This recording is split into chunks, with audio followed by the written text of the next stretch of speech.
ወወልድ ወመንፈስ ቅዱስ አሐዱ አምላክ አሜን።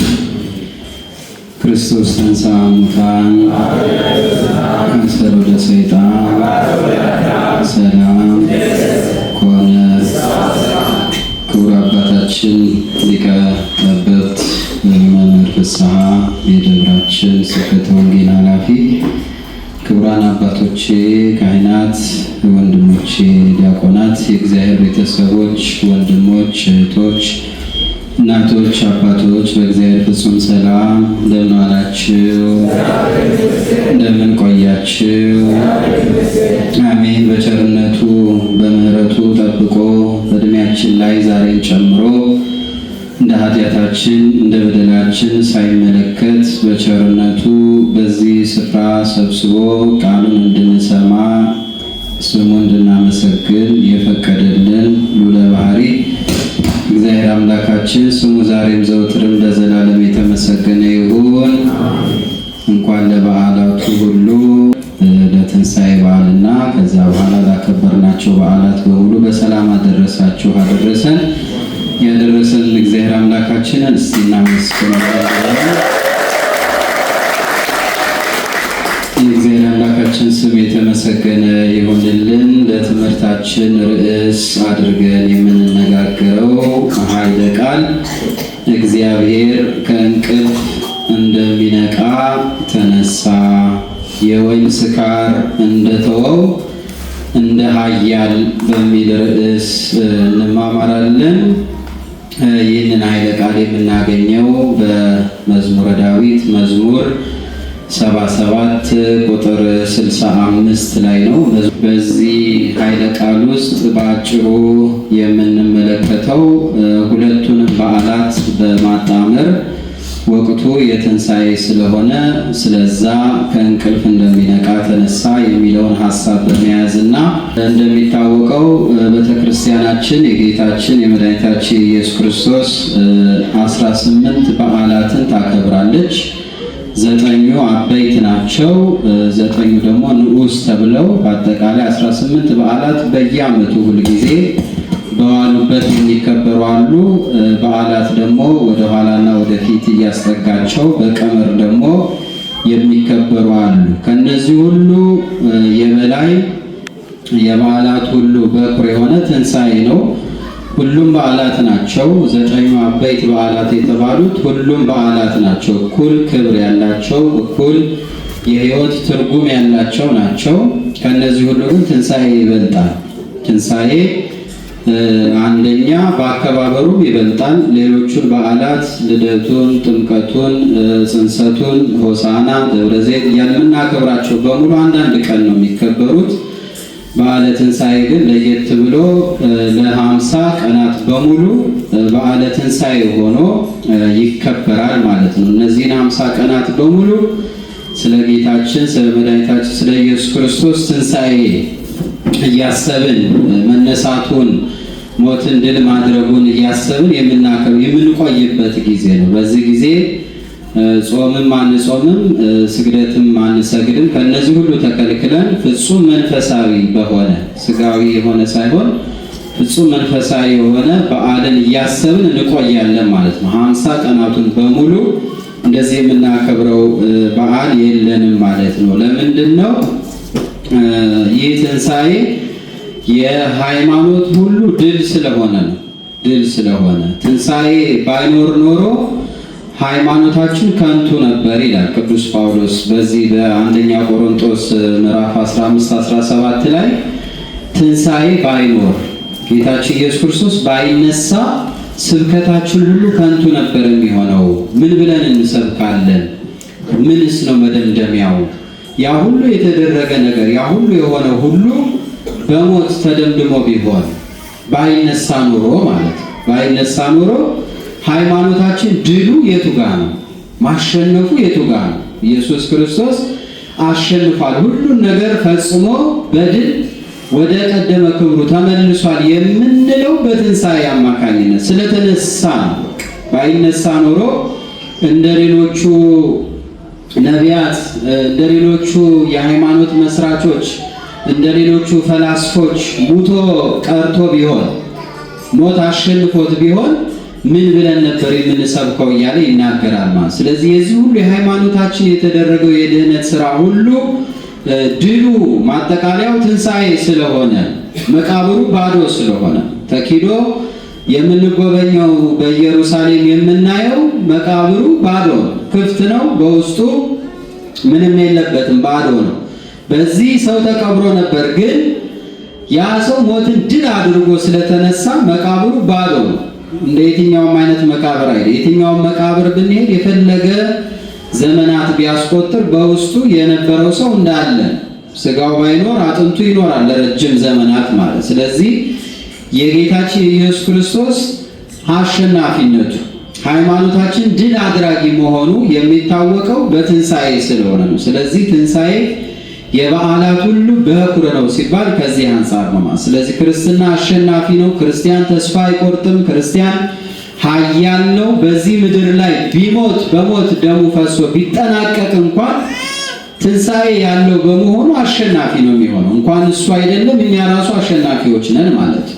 ትንሣኤን የሚያምን ሰው በምንም አይነት ሁኔታ ላይ በዚህ ምድር ላይ ገደል ነው ቢባል ደሙን አፈሰስ ነው ቢባል ያ ክርስቲያን ደሙ ፈሶ እንኳን ለሰው ሰውኛ ተሸንፎ ቢመስለን እንኳን አሸናፊ ነው የሚሆነው ማለት ነው። የሚጠናቀቀው በድል ስሙ ተቀይሮ ደሙ የፈሰሰው ሰው ተራ የነበረው ስም ሰማዕት የሚል ክብር ያገኛል ማለት ነው።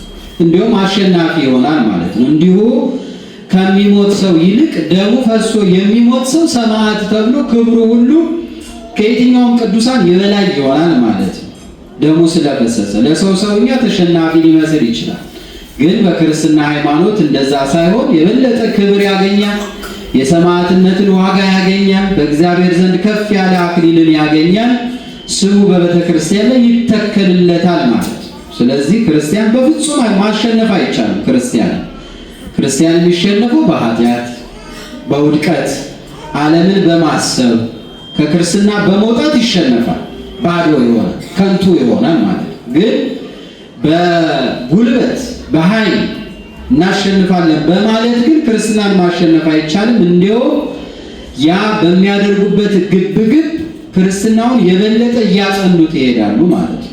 እየጸና እያማረበት ያ የሰማዕታት ደም እንደ ዕጣን እየሆነ እየሸተተ እያማረ እንዲሁም ይሄዳል ማለት ነው። ይህ በዘመነ ሰማዕታት የታየ ነው። ክርስትናን ለማጥፋት ትንሣኤ ያለው ብለው የሰበኩትን ሁሉ ለማጥፋት ያልሞከረ ነገሥታት የለም። ግን የበለጠ በታገሉት ቁጥር የበለጠ ወደ ታች እናደርገዋለን ባሉት ቁጥር እያማረበት እየበዛ አንድ ሰው ሲገሉ አንድ እስጢፋኖስን ሲገሉት 1000 ክርስቲያኖች እየተወለዱ ማለት፣ አንድ ጊዮርጊስን ሲገሉት በሱ ምክንያት 1000 ክርስቲያኖች እየተተኩ ማለት ነው። እናጠፋለን ብለው በታገሉት ቁጥር እያማረበት የሚሄድ ነው ማለት ነው ሃይማኖታችን። ስለዚህ ሁሉ የሚሆነው በትንሣኤ አማካኝ ትንሣኤ ስላለ ነው። ክርስቶስ ስለተነሳ የሚሞቱ ክርስቲያኖች ሁሉ ይነሳሉ ማለት ነው። ይህ ነው ተስፋችን። ለዛ ነው ክርስቲያን ተስፋ አይቆርጥም፣ ተስፋው ትልቅ ነው የሚባለው። ክርስቲያን ሆኖ እንዲያው በምድራዊ ጉዳይ ተስፋ ቆርጦ ሲታይ አንገት እንደሚያስደፋ ያለ ነገር የለም። ምክንያቱም ክርስቲያን እኮ ሁሉን አሸንፎ ለክብር የተዘጋጀ ነው እንጂ በዚህ ምድራዊ ጉዳይ ብቻ ተንጠልጥሎ ቀርቶ አንገቱን ሲደፋ ኑሮ ከበደኝ ብሎ ሲጎሳቆል እንደማየት ያለ ማያስፈልግ ነገር የለም። በክርስትና ክርስቲያን ሆኖ ማህተብ አስሮ በትንንሽ ነገር በምድራዊ ጉዳይ እንዲህ ሲሆን በጣም የክርስትናውን ውበት ያጠፋዋል ማለት። ክርስቲያን ሆኖ ሲጸና፣ ክርስቲያን ሆኖ ተስፋ ሲያደርግ ነው። መከራውን ሲያልፈው ነው፣ ሲሻገረው ነው። ጽኑ ሆኖ ሃይማኖቱን እየመሰከረ ሲኖር ነው የክርስትና ውበቱ የሚታየው ማለት ነው። እሱማ የፈለገ ቢመጣ አንገቱን አይደፋም ሲባልለት የሚታይና ደስ የሚያሰኘው እንዲህ ሲሆን ነው እንጂ ክርስቲያን እንዲሁ ኑሮ ጎደለ ተብሎ አንገት ሲደፋ ያ ለክርስቲያን የሚገባው አይደለም ማለት። ከዚህ አልፎ የሚሄድ ነው ክርስቲያን። ከነዚህ አይነት ነገሮች እነዚህን ጣጣዎች በሙሉ የሚሻገር ነው ክርስቲያን። ምክንያቱም ተስፋው እዚህ ምድር ላይ አይደለም፣ በሰማይ ነው። ከተነሳው ከኢየሱስ ክርስቶስ ጋር አብሮ ለክብር መቆም ነው የሚያጓጓው።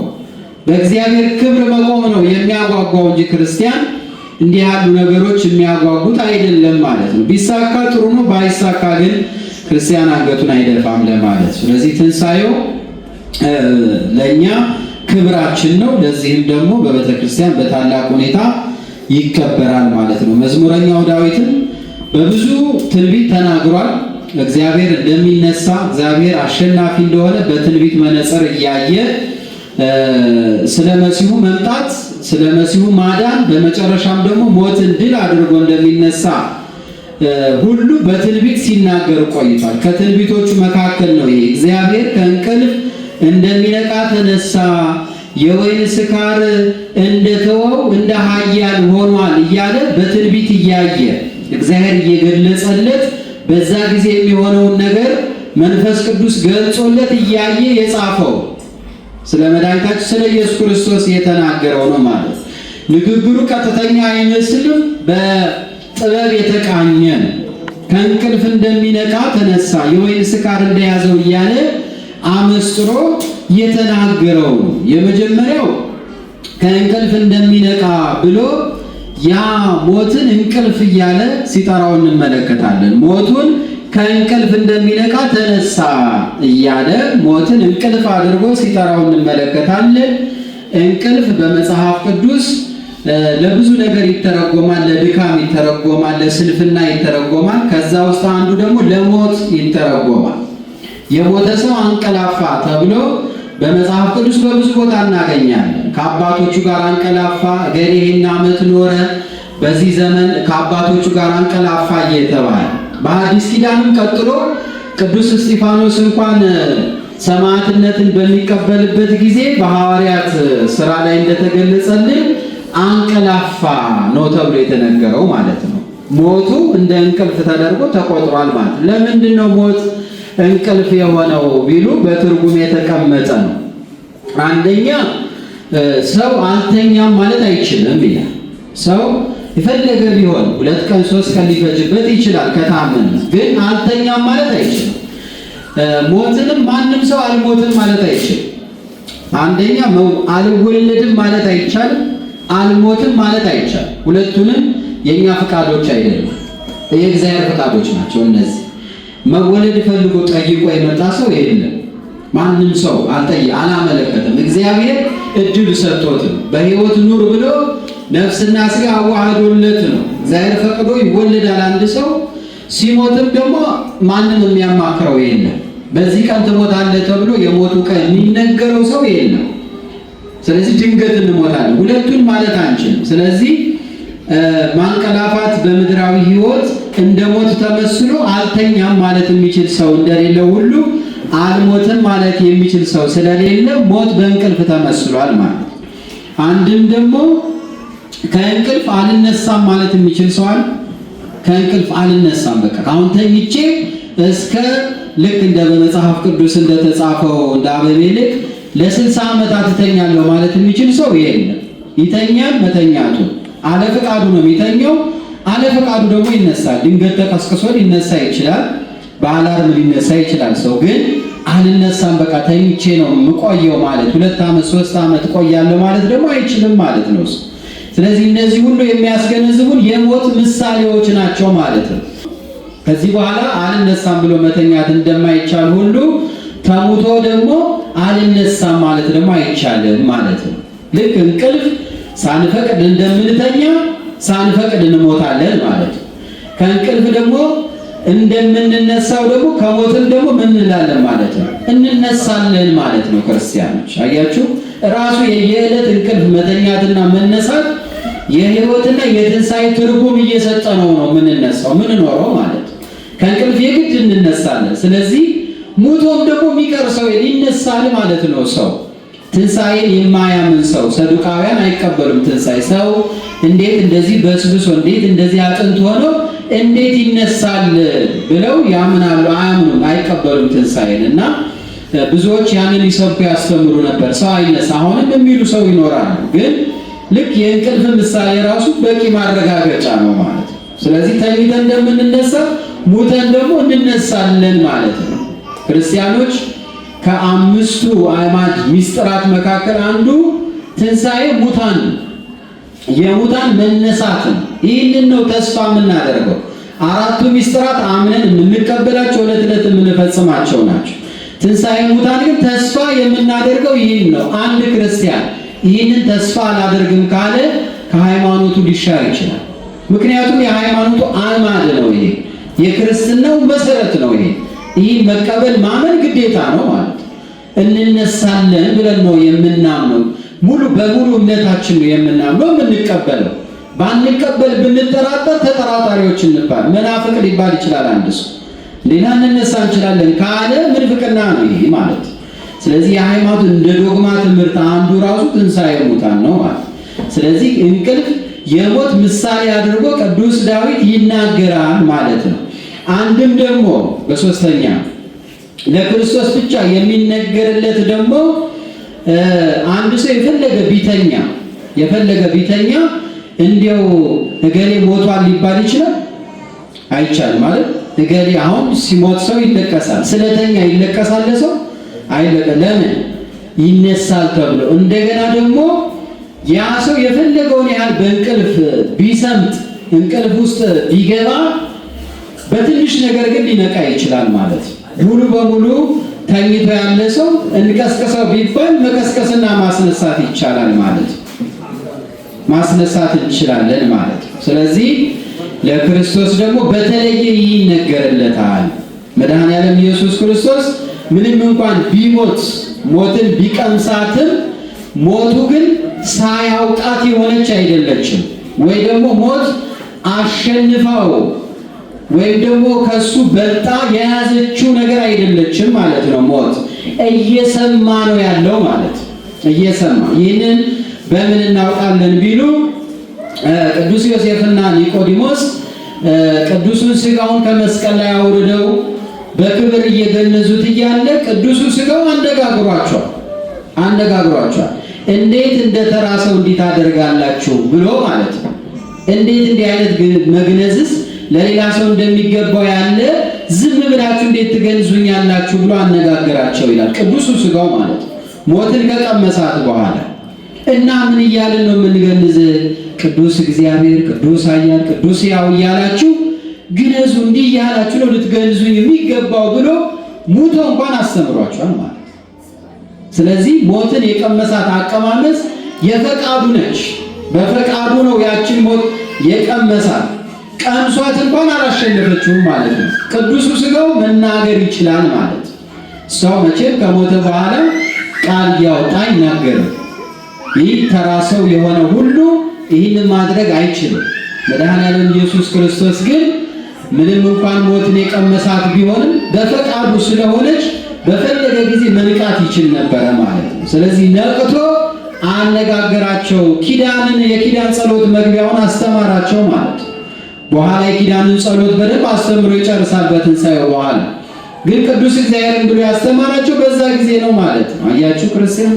ስለዚህ ከእንቅልፍ እንደሚነቃ ተነሳ እያለ ቅዱስ ዳዊት የሚነግረን ይህንን ምሳሌ አድርጎ መጽሐፍ ቅዱሳዊ ምሳሌውን እያመጣ ማለት ነው። ስለዚህ ለክርስቶስ እንቅልፍ ነው የሚባልለት እንጂ እንዲያው እንደ ተራ ሰው እንደሚሞት ተሸንፎ እንደሚሞት በቃ ከዚህ በኋላ አይነሳም እንደሚባል ያን ጊዜ ሰይጣን ሰዎችን ነፍስ ሥጋቸውን ከለየ በኋላ ነፍሳቸውን ይዞ ወደ ሲኦል እንደሚወረውር ያለ አይነት አሟሟት ግን አይደለም። የተለየ አይነት ነው ማለት እንደ እንቅልፍ የሚቆጠር በፈለገው ሰዓት እንደሚነቃ ማለት ነው።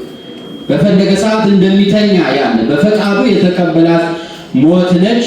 ያችን ሞት ደግሞ ከ3 ቀን እና ከ3 ሌሊት በኋላ ድል አድርጓት ምንም ነገር ማንንም ሳያስፈቅድ በራሱ ኃይል በራሱ ስልጣን ልክ እንደ ሌሎቹ የሞቱትን ሰዎች በጸሎት እንዳስነሱት ያለ አይደለም። በራሱ ስልጣን ሞትን ድል አድርጓት ከእንቅልፍ እንደሚነቃ ከእንቅልፍ የሚነቃ ሰው ማንንም አስፈቅዶ አይደለም የሚነቃው። አሁን ልንቃ ብሎ በራሱ ነው የሚነቃው። ሰው ከእንቅልፍ ሲነቃ ምንም ባንቀሰቀሰው እንኳን ያ ሰውዬ በራሱ ነው እንቅልፍን አሸንፎ የሚነሳው ማለት። እንቅልፍን ማሸነፍ እኛ እንችላለን፣ እንቅልፍ ቀላል ስለሆነ ማለት። ሞትን ለክርስቶስ ሲነገር እንደ እንቅልፍ ያለ ኢምንት ነገር ነው ማለት። ያሸንፈዋል፣ በፈለገ ሰዓት ብድግ ይላል ማለት ነው። እኛ ከእንቅልፋችን እንደምንነቃ ማለት። ስለዚህ ይህንን አድርጎ ነው መድኃኔዓለም ኢየሱስ ክርስቶስ ነፍሳትን ሁሉ ከሲኦል አውጥቶ በሦስተኛው ቀን ዲያብሎስን ጠርቆ አስሮ አሸንፎት አዋርዶት ሞት ሆይ መውጊያህ የት አለ? ድል መንሳትስ ወዴት አለ? እየተባለ እየተነገረ በድል የተነሳው ማለት ነው። ትንሣኤው እጹብ ድንቅ የሆነ መነሳትን ተነስቶ ሞትን ድል አድርጓል ማለት ነው። ይህንን በዓል ነው እያከበርን የምንገኘው። ቅዱስ ዳዊትም ይህንን ነው በምሳሌ አድርጎ እግዚአብሔር ከእንቅልፍ እንደሚነቃ ምን አለ? ተነሳ። እግዚአብሔር ብሎ የሚጠራው ማንን ነው? መድኃኔዓለም ኢየሱስ ክርስቶስን ነው። በሥላሴነቱ የተናገረው ግን አይደለም። እግዚአብሔር ሲል ወልደ እግዚአብሔርን እንጂ አብና መንፈስ ቅዱስን ጨምሮ እንዲያውም እግዚአብሔር ተኝቶ የሆነ ጊዜ የሚነቃ ያለ አነጋገር ግን አይደለም ማለት ነው። ይህ ትንቢታዊ አነጋገር ለመሲሁ ለኢየሱስ ክርስቶስ የሚተረጎም ነው እንጂ እግዚአብሔር ተኝቶ የሚነሳ እኛን የሚረሳን እኛን የሚተውን አምላክ ግን አይደለም። እንደዛ ተብሎም አይተረጎምም። እግዚአብሔርማ እንደማያንቀላፋ ራሱ ዳዊት የሚጠብቀኝ አያንቀላፋም ብሎ ተናግሯል ማለት ነው። እንደ እግዚአብሔርነቱ ከሆነ እግዚአብሔርማ መቼም አይተኛም። እንደኛ ያለ አይነት ነገር አይደለም እግዚአብሔር ማለት ነው። እንቅልፍ እኛ ደካሞች ስለሆንን ስጋችን ደካማ ስለሆንን የምንተኛው ነው። ከትንሣኤ በኋላ እንዲሁም መተኛት ሁሉ ይቀራል። እንደ መላእክት ነው የምንሆነው። መላእክት እንኳን አይተኙም ማለት። ስለዚህ ለእግዚአብሔርነቱ የተነገረ ሳይሆን ለወልደ እግዚአብሔር ስጋን ለብሶ ከተገለጠ በኋላ የተነገረው ነው ማለት ነው። ስለዚህ ከእንቅልፍ እንደሚነቃ ተነሳ ብሎ ትንሣኤውን አስቀድሞ እየመሰከረ ነው ማለት ነው። ሁለተኛው የወይን ስካር እንደተወው እንደ ኃያል ብሎ ደግሞ ይናገራል ማለት ነው። የወይን ስካር እንደተወው፣ ይህ በቁሙ የወይን ስካር የሚተወው ሰው እንደ ኃያል ስለሚሆን ስካር ይዞት የነበረ ሰው ያ ስካር ሲለቀው እንደ ኃይለኛ ነው የሚሆነው። እንቅልፉ ሁሉ ይጠፋል፣ ይነቃል፣ አእምሮ ይበራል። የት ነበር? ወዴት ወድቄ ነበር? ራሴን ስቼ ነበር ብሎ እንደ አዲስ እንደ ኃያል ይሆናል የሚለውን ምሳሌ አምጥቶ የወይን ስካር እንደተወው እንደ ኃያል ሆኖ ይነሳል ብሎ ደግሞ ይናገራል ማለት ነው። በሁለተኛው ይህ በዚህ በቴዎሎጂ ትምህርት ታይፖሎጂ የሚባል አስተምህሮ አለ። ይህ ማለት ምንድነው? አንድን ቃል ስናመጣው ለክርስቶስ ስንተረጉምለት እንዲሁ ዝም ብላችሁ እንዳትተረጉሙት ምሳሌ ያስቀምጡለት ማለት ነው። ይህ ለክርስቶስ ሲተረጎም ነው። በታይፖሎጂ አተረጓጎም ማንን ያመጣል ማለት ነው? መጽሐፉ ባስልዮስም እንደተናገረ ኖህን ያመጣዋል። እዚህ ጋር ኖህን ያመጣውና ኖህ ዓለምን ሁሉ ስትጠፋ መርከብ ሰርቶ ነፍሳትን በመርከብ ውስጥ አስቀምጦ አድኖ ከዛ በኋላ ከመርከብ ውስጥ ከወጡ በኋላ ደግሞ የወይን አትክልትን ተከለና ምን አለ ይላል። ያንን የወይን አትክልት ወይን አድርጎ ጠምቆ ጠጣው። የመጀመሪያውን ሲጠጣው ሰከረ ይላል። ያ ስካር ወዲያውኑ ምን አደረገው? አስተኛው ይላል። ስካሩ አስተኛው። ወዲያውኑ ሲተኛ ደግሞ እርቃኑን ነበረ። እርቃኑን በሆነ ጊዜ ደግሞ ሶስቱ ልጆች መጡ። አንደኛው ካም የተባለ አፌዘበት ይላል። ካም አፌዘበት። ያፌትና ሴም ደግሞ እንዴት አባታችን ላይ ታፌዛለህ? የአባታችን እርቃንስ ልንሸፍነው ይገባል ብለው ሸፈኑለት ይላል። ይህ ታሪክ ስለሚታወቅ ነው። ይህ ትርጉም ለክርስቶስ የተነገረ ነው። የክርስቶስ ምሳሌ ነው። ኖህ በመርከብ አድርጎ ነፍሳትን በእንጨት የተሰራች መርከብ ሰርቶ ነፍሳትን እንዳዳነ መድኃኔዓለም ኢየሱስ ክርስቶስ በቀራንዮ ላይ በመስቀል ላይ ሆኖ ነፍሳትን አድኗል ማለት ነው። ኖህ እነዚህ ነፍሳት አድኖ ሕይወት እንዲቀጥል ያደረገው በእንጨት በተሰራ መርከብ ነው። መድኃኔዓለም ኢየሱስ ክርስቶስም ዓለም በሞት ቆሽሾ በነበረ ጊዜ ሰው ሁሉ ወደ ሲኦል በሚወርድበት ጊዜ በእንጨት መስቀል ላይ ተሰቅሎ አዲስ ሕይወትን ሰጠ ማለት። ተዘግታ የነበረችው መንግሥተ ሰማያትን ከፈተልን ማለት። የገነት በር ተከፈተ ማለት ነው። ነፍሳትን አዳናቸው፣ ኖህ እንዳዳነ ማለት ነው። ከዛ በኋላ ደግሞ ኖህ ከወጣ በኋላ የወይን ጠጅን ጠጥቶ ሰከረ ይላል። ይህ ደግሞ ለክርስቶስ ይነገርለታል። መድኃኔዓለም ኢየሱስ ክርስቶስም ሰክሮ ነበረ። የሰከረ ግን በወይን አይደለም፣ በሰው ፍቅር ሰክሮ ነበረ ይላል።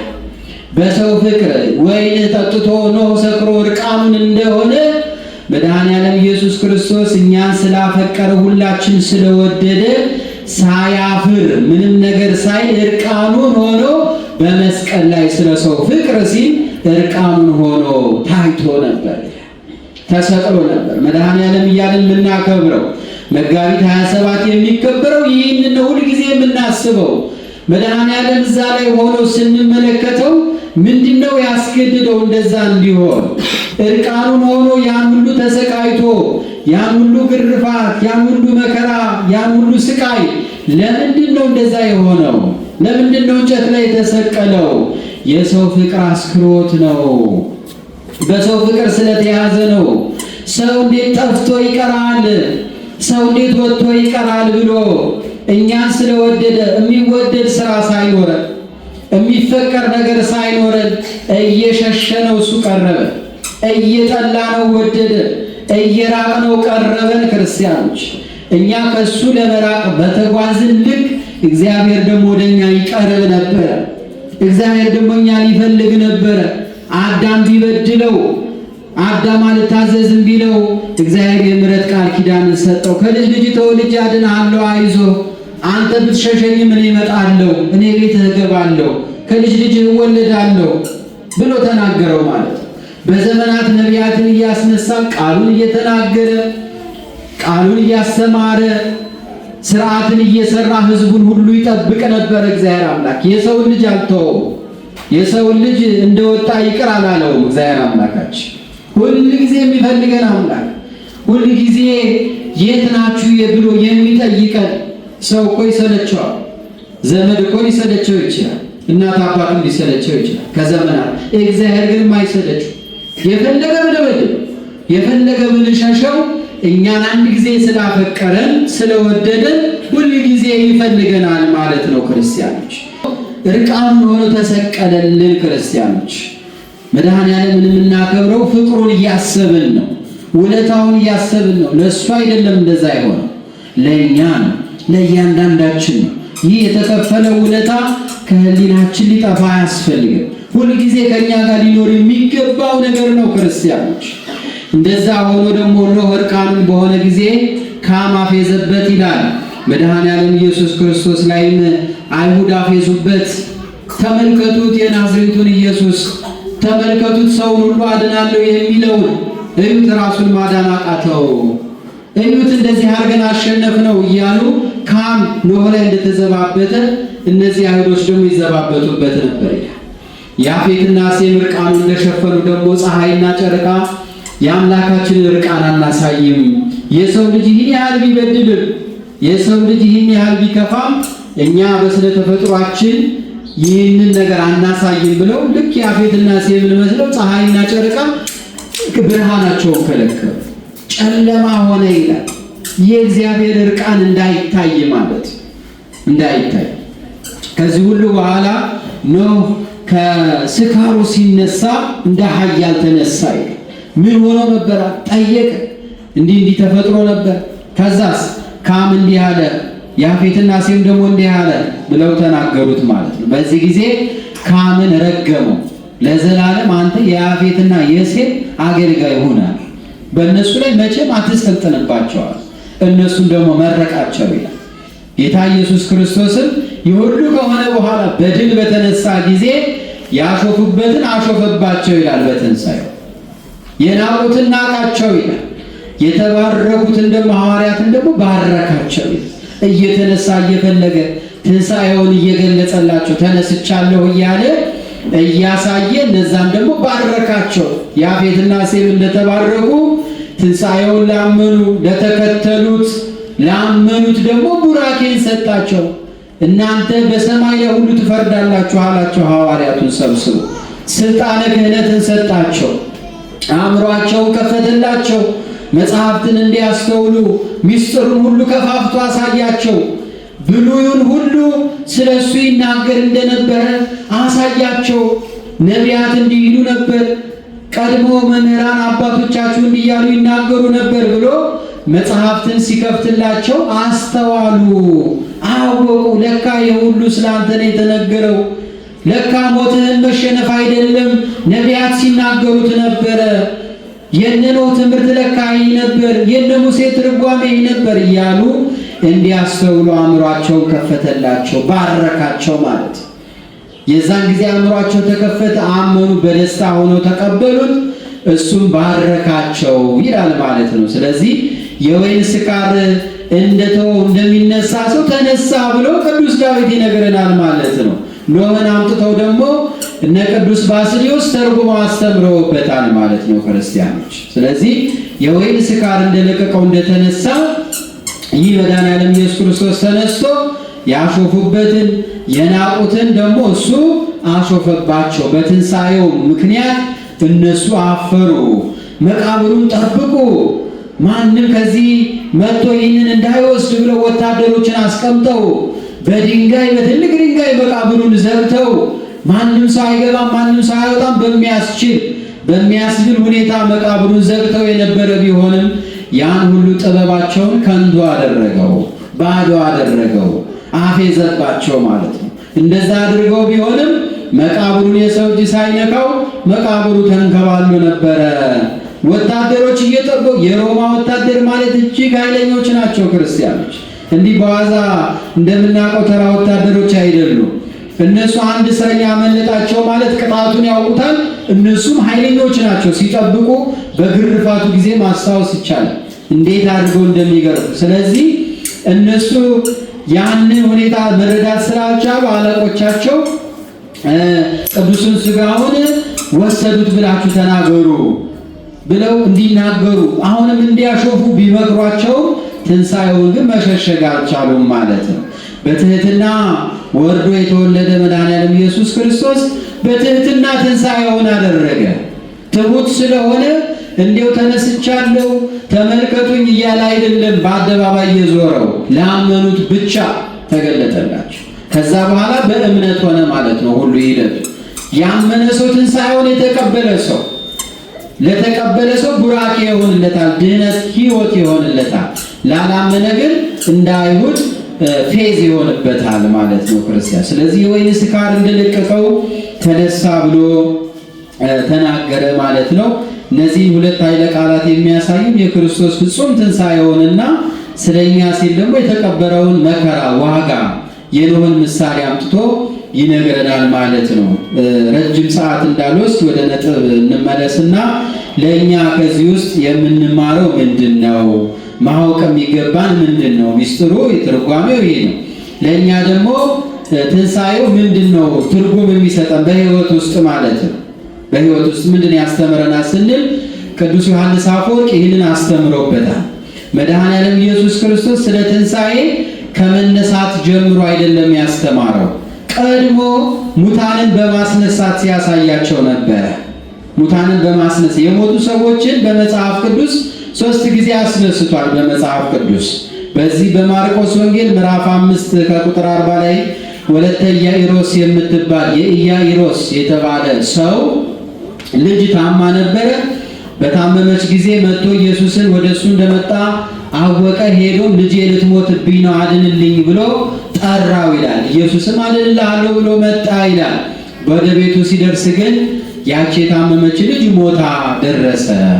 ሞታ ሲደርስ እየተለቀሰ ደረሰ። አሁንማ መምህሩን ለምን ታደክመዋለህ? ልጅ ሞታለች፣ ኢያኢሮስ ሆይ አትልፋ፣ በቃ ዝም ብለህ እርምህን አውጣ ሲሉ ኢየሱስ ክርስቶስ ተውት፣ አታስጨንቁት፣ ልጅቷ አንቀላፍታለች እንጂ አልሞተችም ቢላቸው እንደ መሳቅ አሉ ይላል። ግን ወደ ቤቱ ገብቶ ኢያኢሮስ ቤት ገብቶ የታመመችው ታማ የነበረችውና የሞተችውን ጣቢታ ተነሽ ቢላል የሞተችዋ ጣቢታ ተነሳች ይላል። ይህንን ለሕዝቡ ሁሉ ነው ያሳያቸው መነሳት እንዳለ ማለት ነው። አንድ በሉ። ሁለተኛ ናይን በምትባል በሉቃስ ወንጌል ምዕራፍ 7 ላይ አንዲት ሴት ደግሞ ባሏ የሞተባት አንድ ልጅ የነበራት እሷም ልጇ ሞተባት ለቀብር በመንገድ ሲሄዱ ኢየሱስ ደግሞ ወደ ናይን ከተማ ሲገባ ተገናኙ። ያችን ሴት አይቶ አዘነላት። ምንም መከታ የላትም ብሎ አዘነላት። ያ የሞተባትን ልጇን አታልቅሽ አንቺ ሴት አትድከሚ ብሎ የሞተባትን ልጅ አስነሳላት። ሁለተኛ ሉቃስ 7 ላይ የምታገኙት። ሶስተኛ ደግሞ አልዓዛርን ያስነሳው ነው። ዮሐንስ ወንጌል ምዕራፍ 11 ላይ ታሪኩን እናውቀዋለን። እነዚህ ሶስት መነሳቶች ትንሣኤውን የሚናገሩ ናቸው፣ ነገር ግን ሕይወታችንንም የሚመረምሩ ናቸው ይላል። አንደኛ የመጀመሪያ ወለተ ኢያኢሮስን ያስነሳት በቤቷ ውስጥ ገብቶ ነው። ክርስቲያኖች በቤቷ ውስጥ ገብቶ ከሞተችበት አስነሳት። ይህ ለእኛ ትምህርት ነው። በቤት ውስጥ መግባቱ ቤተክርስቲያንን ያመለክታል። በቤተክርስቲያን የሚኖሩ አገልጋዮች የሆኑ ቀዳሾች የሆኑ ዲያቆናት የሆኑ ካህናት የሆኑ ሊሆኑ ይችላሉ። ነገር ግን በቤት ውስጥ ሆነው ለሚሞቱ ይኖራሉ ማለት ሞትን የቀመሱ ይኖራሉ። በስጋቸው የሞቱ ሳይሆን በሕይወታቸው የሞቱ ፍሬ የማያፈሩ ማለት ነው። ቤት ውስጥ ተቀምጠው ለቤቱ የሚገባውን ስራ የማይሰሩ እነዚህ ሙታን ናቸው፣ የሞቱ ናቸው ማለት ነው። በቤት ውስጥ ተቀምጠው የሚሞቱ አሉ። ለእነዚህ ኢየሱስ ክርስቶስ ይመጣላቸዋል፣ ያስነሳቸዋል ማለት ነው። ክርስቲያኖች በቤት ውስጥ ተቀምጦ መሞት ሊኖር ይችላል። ለካ ትንሣኤ ሙታን ለካ ገና ነፍስ ከስጋችን ሳይለይ ሊከናወን የሚችል የህይወት ጉዞ ነው ማለት ነው። ክርስቲያኖች እየኖርን ለካ ልንሞት እንችላለን። ቤቱ ያለን መስሎ ለካ ሙተን ሊሆን ይችላል። ያለ የሚመስለው የቆመ የሚመስለው እንዳይወድቅ ይጠንቀቅ ይላል መጽሐፍ። በቤት ውስጥ ሆነን ፍሬ ማናፈራ ከሆነ እንደሞትን ነው የሚቆጠረው። ክርስቲያን ትንሣኤ ልቦና ያስፈልጋል ማለት ነው። ትንሣኤ ዘጉባኤ መጨረሻ የምንነሳው ነው። ትንሣኤ ልቦና ግን የትም ሆነን ቆመን ልናስተውሉ የሚያስፈልግና ልባችንን ልንቀሰቀሰው የሚያስፈልግ የህይወት ጉዞ ነው ማለት ነው። ለካ ትንሣኤ መጨረሻ ላይ ብቻ የሚጠበቅ ሳይሆን ዕለት ዕለት መነሳት የሚፈልግ ነው። የመጨረሻው ትንሣኤ የሚገኘው በዚህ ያለ መንገድ ነው። ስለዚህ በቤት ውስጥ ገብቶ የሞተችውን ጣቢታ ወለተ ኢያኢሮስን አስነሳ። መድኃኒዓለም ኢየሱስ ክርስቶስ ከጠየቅ ነው ቤት ውስጥ ሆነን የምንጸልይ ከሆነ የምንተጋ ከሆነ ያስነሳናል፣ ይረዳናል ማለት ኃይል የእሱ ስለሆነ ኃይል የኛ ስላልሆነ ማለት። ሁለተኛው ደግሞ በመንገድ ሲሄዱ ነው የሚለው። ያቺ ባሏ የሞተባት ልጇም እንደገና የሞተባት ያቺን ሴት አይቶ አዘነላትና ልጇን አስነሳላት። በመንገድ እየሄዱ ማለት ከቤተ ክርስቲያን አገልጋይ የነበሩ ግን መንገድ ወደ መውጣት የጀመሩ ማለት ናቸው። እነዚህ ሲተረኩ አገልጋይ የነበሩ ቀደም ቤት ውስጥ ያሉ ናቸው። እነዚህኞቹ ደግሞ ከቤቱ ለመውጣት የሚዳዱ ናቸው። በልጅነታቸው የቆረቡ አሁን የማይቆርቡ ማለት ነው። ቤተክርስቲያን በፊት የሚመላለሱ አሁን ከስንት ጊዜ በኋላ የሚሄዱ ቤተክርስቲያኑ እንዲያውም መሄጃ ሲጠፋ የሚሄዱበት ማለት ነው። ተስፋ በጣም ካልቆረጡ በጣም ሕይወት ካልፈተናቸው ወደ ቤተክርስቲያን መሄድ እንደ ትርፍ ስራ የሚቆጥሩት ማለት ወጪው የሚታያቸው ትራንስፖርት ክፍያው የሚታያቸው ማለት ነው። ቀድሚያ የሆነ ለእግዚአብሔር የማይሰጡ ሰው በመንገድ ሄደው እያሉ የእግዚአብሔር ልጆች ሆነው የሞቱ አሉ። እነሱንም ግን ያስነሳል እግዚአብሔር አምላካችን፣ ሁላችንንም ያስነሳል። የምንወጣ ከሆነ የምንሸሽ ከሆነ ልንነቃ ያስፈልጋል። እግዚአብሔር ቤት ከሄድኩ ስንት ጊዜ ሆነኝ? እግዚአብሔር ቤት ለምንድነው ሰንበት ሰንበት የማልመላለሰው? ለምንድነው ፊቱን የማልፈልገው? ለምንድነው የማላገለግለው? ለምንድነው የማልቀርበው? የቀድሞ ፍቅሬ ወዴት ሄደ? እግዚአብሔር ሲባል የሚሰማኝ ስሜት አሁን ትርጉም ያጣው ለምንድነው? ድሮ ስዘምር አለቅስ ነበር። ድሮ ስዘምር እግዚአብሔር ይታወቀኝ ነበር አጠገቤ እንዳለ። አሁን ምንድነው ትርጉም አልሰጥ ያለኝ? ይህ መንገድ ላይ እየሆንን ነው ማለት ነው።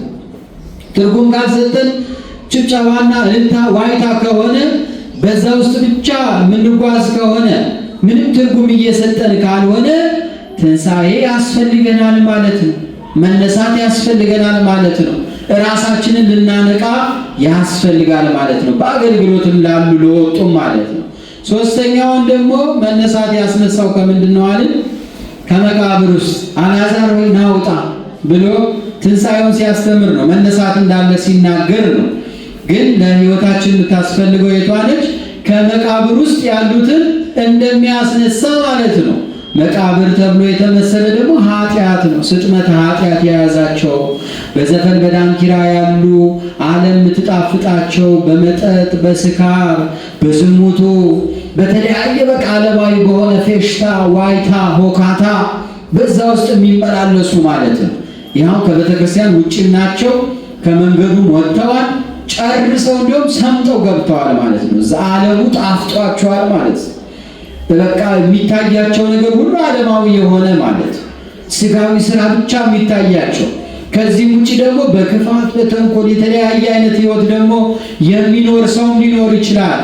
ይህ ሁሉ ሰው በስጋ ያለ የቆመ ይመስለዋል እንጂ የሞተ ሰው እንደ ሞተ ሰው ነው የሚቆጠረው ማለት። አልተለቀሰለትም፣ ንፍሮ አልተበላለትም እንጂ የሞተ ሰው ማለት ነው። በእግዚአብሔር ዘንድ እንዲህ ያለው ሰው ሞቷል። ሞት ይህ ነው። ከዚህ ውጭ ምን ሞታል? አዳም በለስን በበላ ጊዜ ሞተ ይላል። በስጋው አልሞተም። የሞተው በምኑ ነው? ከእግዚአብሔር በመለየቱ እኮ። ከእግዚአብሔር ሲለይ ሲወጣ አዳም ሞተ፣ የሞት ሞትን ሞተ ይለዋል። ለምን? ከእግዚአብሔር ተለየ ማለት። እኛ ደግሞ ከእግዚአብሔር ከተለየን ከእሱ ውጭ ከሆነ ምን ህይወት አለ? ምንድነው የህይወት ቁም ነገሩ? እግዚአብሔር አይደለም? እግዚአብሔርን ማየት አይደለም? እግዚአብሔርን መፈለግ ሌላ ምን ቁም ነገር አለው? ይህ ዓለም እዚህ ዓለም ላይ ትልቅ ቁም ነገር ይህ ነው መኖርነት የምንለው ምን ነገር አለ? ከእግዚአብሔር የሚበልጥ ክርስቲያኖች ሁሉ ቢሆን ከእግዚአብሔር በታች ነው። ሁሉ ቢሆን ቅድሚያ ለእግዚአብሔር ነው። ስለዚህ እንዲህ አይነት ህይወት ያለው ደግሞ ካለ ሊነቃ ያስፈልጋል። እግዚአብሔር ይደርስለታል። አልዓዛር ና ውጣ እንዳለው ያስወጣዋል። እግዚአብሔር አምላካችን ቸር ነው። እኛም ግን ትንሣኤ ልቦና ልናደርግ ያስፈልጋል። ስለዚህ ህይወታችንን በትንሣኤው ዕለት እንዲህ እያልን ልንጎበኘው ያስፈልጋል።